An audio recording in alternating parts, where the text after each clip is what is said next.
Good morning and welcome to Arise News Now. I'm Gavin Ramjohn in London. It's Thursday the 8th of August and our top story at this hour. The crisis in Egypt shows no signs of coming to an end after talks broke down between the interim government and diplomats from around the world. In a joint statement, the US and EU have called for a stop to the dangerous political stalemate which has seen hundreds killed since the ousting of President Mohamed Morsi in early July. The army-backed government insists it will continue to break up sit-ins in Cairo, held by supporters of the ousted president. Loretta Ihona reports. Egypt's political crisis enters a tense new phase Wednesday after international mediation efforts collapse. Supporters of deposed President Mohamed Morsi say they have no plans to end their protests. Our message to the Prime Minister, who has no legitimacy, is that we, the Egyptian people, will stay in all the public squares in Egypt until the elected President Mohamed Morsi returns. His warnings and threats do not frighten us. This is a peaceful protest, and we have no weapons, and we are not kidnapping anyone. We have the right to protest peacefully in order to demand the return of legitimacy. Acting President Adil Mansour took to the airwaves. My fellow citizens, there are some who believe they can stop your historical movement, stop the wheel of time, or believe they are able to challenge your will for a promising and deserving future. This will not happen. Many Egyptians are preparing for Eid, which marks the end of the Islamic fasting month of Ramadan. It's an auspicious time for any act of violence, but both sides are calling their supporters to take to the streets Thursday. Loretta Ihona, Arise News. And we'll have more on that story later on today at 1 p.m. GMT on the Arise News Hour. Now, international flights have resumed at the main airport in Kenya's capital, Nairobi, following Wednesday's fire that gutted parts of the building. The fire caused widespread disruption and took several hours to bring under control. The cause is still unknown, but Kenyan authorities say no serious injuries were reported. The Jomo Kenyatta International Airport is a regional hub serving more than 16,000 passengers daily. Flights were forced to divert to other cities across the country. Well, earlier I spoke to our East Africa correspondent Tom Walsh about the latest situation. Well, currently the authorities have now ruled out any kind of foul play or terrorism activities. They released a statement yesterday saying that the anti-terrorism police have investigated and ruled out any kind of malicious foul play involved in this fire. However, the exact cause is still unclear at the moment. And do we know why it took so long even for the fire to be brought under control? Again, no, that's pending an investigation which the President himself has ordered to be set up. There has been a lot of strong reactions in the papers today and amongst Kenyans as to why it took over 4 hours to get this fire under control. And they're saying a lack of equipment, a lack of resources for the fire department have caused this. And people are pretty upset about that. But again, that's going to be part of an investigation that's going to be set up. But at the moment, the part of the airport is now open. With the two international flights, one from London and one from Bangkok, arrived at 6:30 this morning. And parts of Terminal 3, which is the domestic side, have now been set up to take in some international flights. And tents have been set up to help passengers process through the airport. But there's still extensive damage there and a lot of work to be done. And how is the situation on the ground outside the airport, Tom? Authorities are still working around the clock to try and clear away debris. A lot of the pictures are now coming out through social media and in the papers as well, just showing the huge amount of damage at the airport. Inside the actual terminal where the fire started, it is just completely charred and totally black. So it's still quite a chaotic scene, and it's not at full capacity yet, the airport, but they are slowly trying to get back to normal. And what is the knock-on effect for the country's economy from having the airport closed for a day? Well, it could have been a lot worse, put it that way. I mean, 24 hours later, they are resuming international flights. Some of the first flights that went were cargo flights. Those, of course, are incredibly important for the economy in terms of importing and exporting goods. But it has hurt the country, no doubt, quite a bit. But the fact that they've got back on their feet so quickly in such a short period of time just goes to show how important it was to get this airport open, because it really is the gateway to the economy of East Africa. And shares in one of the airlines fell as well on news of the fire too, right? No, that's right, yes. The shares in Kenya Airways fell 2% yesterday after the fire broke out, and that's going to have knock-on effects for the company and for the airline as a whole. But as I say, they have worked incredibly hard now trying to get this back on track, and hopefully the economy shouldn't suffer too much. Of course, there's been speculation and rumours potentially of what the cause of the fire was. Some saying that it could be terrorism or something related to that. Is there any further knowledge that you have on that? No, as I said, at the moment they have ruled out terrorism as a factor, and there will be a big investigation into what caused this fire. There were rumours at the time yesterday that it could have been linked to some legal wranglings about the duty-free shops within the airport, which was going on over the last few weeks. There's also been quite a lot of embarrassment for the international airport as well, because there was a shortage of jet fuel, which caused severe delays.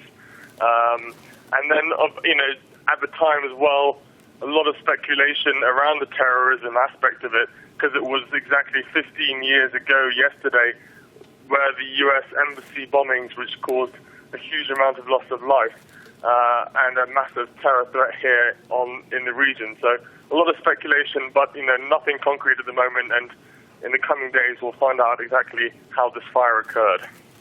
Tom Walsh, thank you very much indeed for that update. Speak to you soon.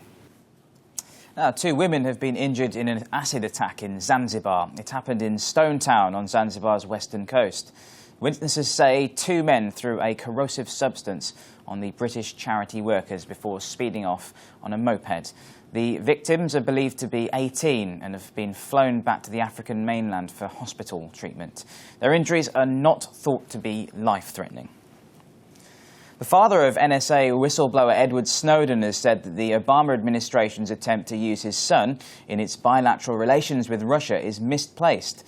Lonnie Snowden has praised Russian President Vladimir Putin and predicted that he will stand up to pressure from Washington as the 2 nations spar over Moscow's decision to grant his son asylum. Nathan Frandina reports. The White House is bringing in NSA leaker Edward Snowden into the latest tit-for-tat with Russia.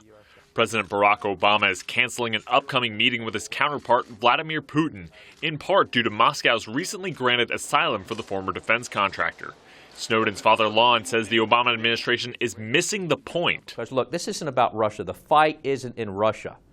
That's not where the fight. That's what people would like to, again, is more misdirection.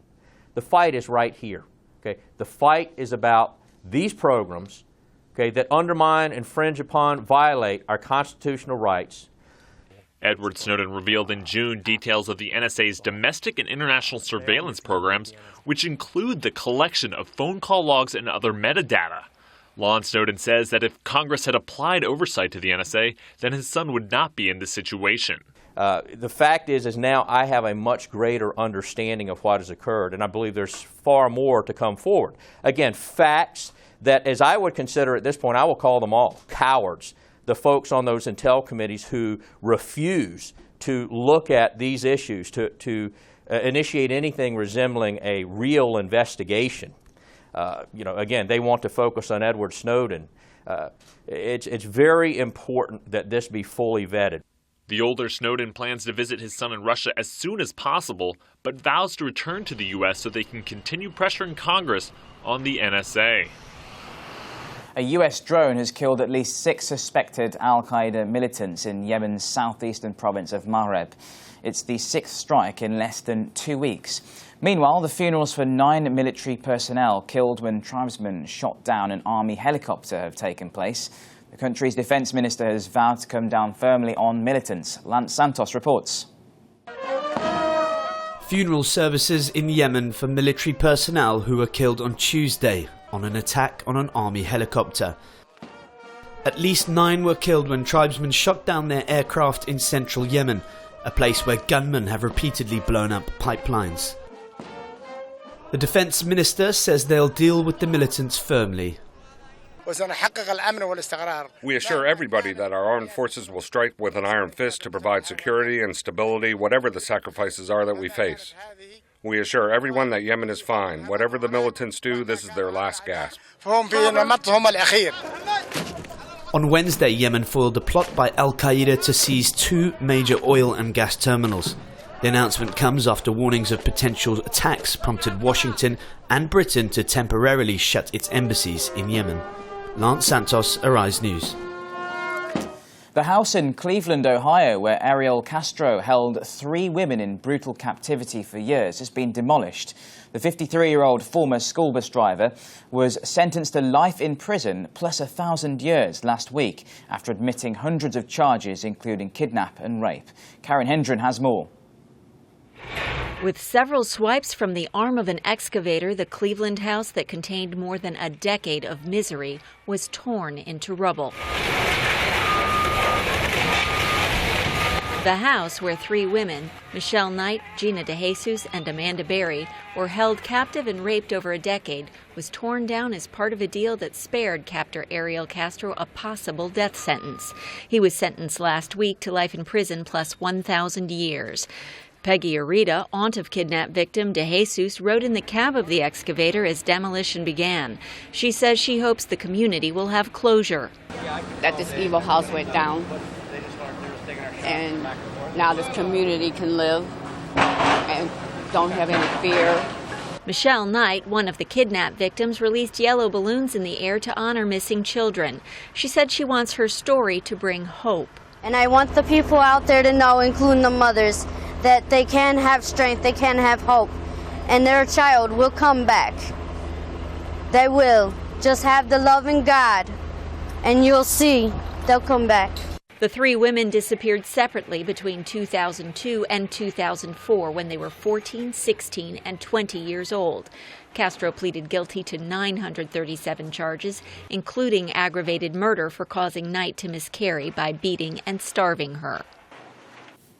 In sport, Britain's Andy Murray shook off some early rust to beat Marcel Granola's 6-4, 7-6 in his first match since winning Wimbledon.